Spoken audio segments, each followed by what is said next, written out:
Assalamu alaikum, chère sœur, excusez-moi pour mon accent, je ne suis pas arabophone, hein, je suis reconvertie, donc vous m'excuserez pour mon accent un peu pourri. Donc là, je vais vous faire, donc comme promis, l'audio toujours sur l'imposture autour du sida.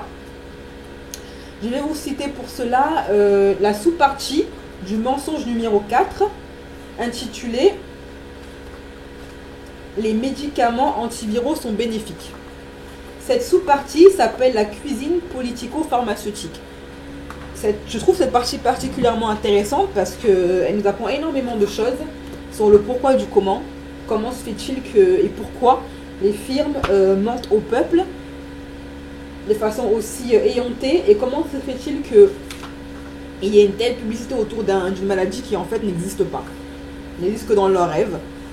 Donc je cite: les laboratoires pharmaceutiques dépensent des sommes colossales pour assurer la promotion de leurs produits, et notamment les plus coûteux comme les antiviraux.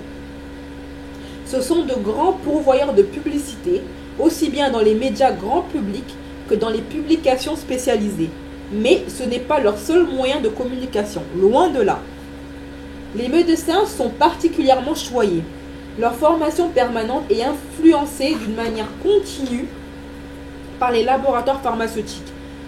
Certains médecins reçoivent régulièrement de substantiels revenus pour participer à des enquêtes sur les effets à long terme des médicaments et sont invités périodiquement à des congrès, colloques, symposiums et autres sessions d'information dans des pays généralement situés où? Sous les tropiques, mesdemoiselles. En plus, ils se payent des vacances aux frais de la princesse.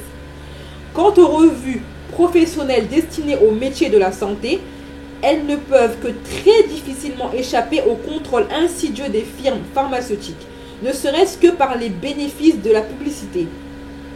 Entre parenthèses, en France, seule la revue Prescrire ferait exception à cette critique. Les firmes pharmaceutiques, pourvues d'un service de relations avec la presse pléthorique et efficace, sont les principaux fournisseurs d'informations à destination des journalistes. On comprend pourquoi tous les articles vont dans le même sens. Donc en fait, c'est eux qui fournissent les informations à la presse qui va ensuite les publier au grand public. Donc la presse n'est pas du tout indépendante. En France, la commission qui était chargée de donner les autorisations de mise sur le marché, la AMM, des médicaments, était jusqu'à un passé récent composée majoritairement de membres ayant des liens d'intérêt avec les firmes pharmaceutiques. Entre parenthèses, de 65% à 85%. Donc déjà, il y a conflit d'intérêts.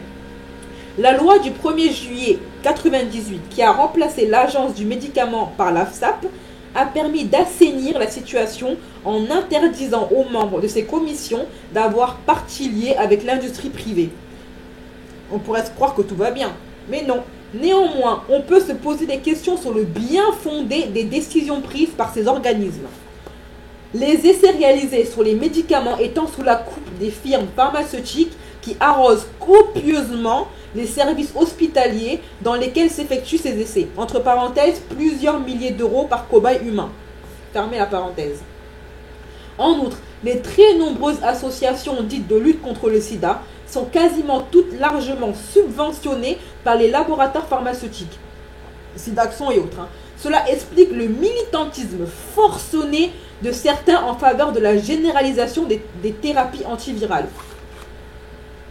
Aux États-Unis, la situation est encore plus grave qu'en Europe. Il se trouve en effet que les laboratoires sont parmi les principaux bailleurs de fonds des deux grands partis politiques. Non mais vous le croyez, c'est eux qui payent les George Bush et les Obama et compagnie. À titre d'exemple, voici le tableau 2 qui donne le montant des donations effectuées par les firmes pharmaceutiques fabriquant des antiviraux durant la campagne d'élection de 97 à 99 qui a vu la victoire de George Bush en 2000, comme par hasard. Ce tableau est extrait d'un document émanant du docteur Robert Heron, octobre 2001. On remarquera que le Parti républicain a reçu 4 fois plus de subsides que le Parti démocrate. Serait-ce pour punir l'administration Clinton de ne pas avoir fait assez? Bonne question. Donc, moi j'ai le tableau là devant mes yeux. Donc, à titre d'exemple, je vais vous donner quelques petits exemples. Donc, sur le tableau, vous voyez en fait, d'un côté à gauche, les noms des firmes pharmaceutiques et les donations qu'elles ont fait à chaque parti. Donc, À titre d'exemple, pour la firme pharmaceutique appelée Abbott Laboratories, ils ont donné au Parti démocrate, en dollars, 0 $. Par contre, ils ont donné au Parti républicain 166 250 $. Un autre exemple, pour la plus grande donation, le Shearing Plot a donné 166 000 au Parti démocrate contre 513 500 $ au Parti républicain. Et après, on s'étonne pourquoi est-ce que c'est les George Bush qui ont gagné. On comprend dès lors que les dirigeants protègent jalousement les intérêts de l'industrie pharmaceutique. Le 30 avril 2000, Bill Clinton, suivant un rapport établi par la CIA, toujours eux, déclarait l'épidémie de sida menace majeure pour la sécurité des États-Unis. Cela tombait parfaitement dans les visées de la Banque mondiale, dont le président avait annoncé quelques jours auparavant qu'il donnerait un crédit illimité les filles, pour combattre le sida dans les pays pauvres. Alors déjà, ils ont du fric. La Banque nationale leur donne de l'argent. Alors, normalement, logiquement, ils n'ont pas besoin de notre argent. Mais non, ils nous demandent du fric aussi à nous. Ces prises de position eurent pour effet, entre autres, de faire tomber des milliards de dollars supplémentaires dans les SRL des groupes pharmaceutiques. Cela rappelle la guerre contre le cancer déclarée en 1972 par Richard Nixon, opération qui allait coûter des sommes folles aux contribuables, sans aucun résultat. Donc en gros, en réponse à la sœur qui m'avait posé la question là le mercredi, je m'excuse encore à nouveau de ne pas lui avoir répondu assez vite, de l'avoir répondu que maintenant. Elle me demandait pourquoi est-ce qu'il mentirait. Alors ma sœur Sarah, j'espère que tu as un élément de réponse dans ce que je viens de lire.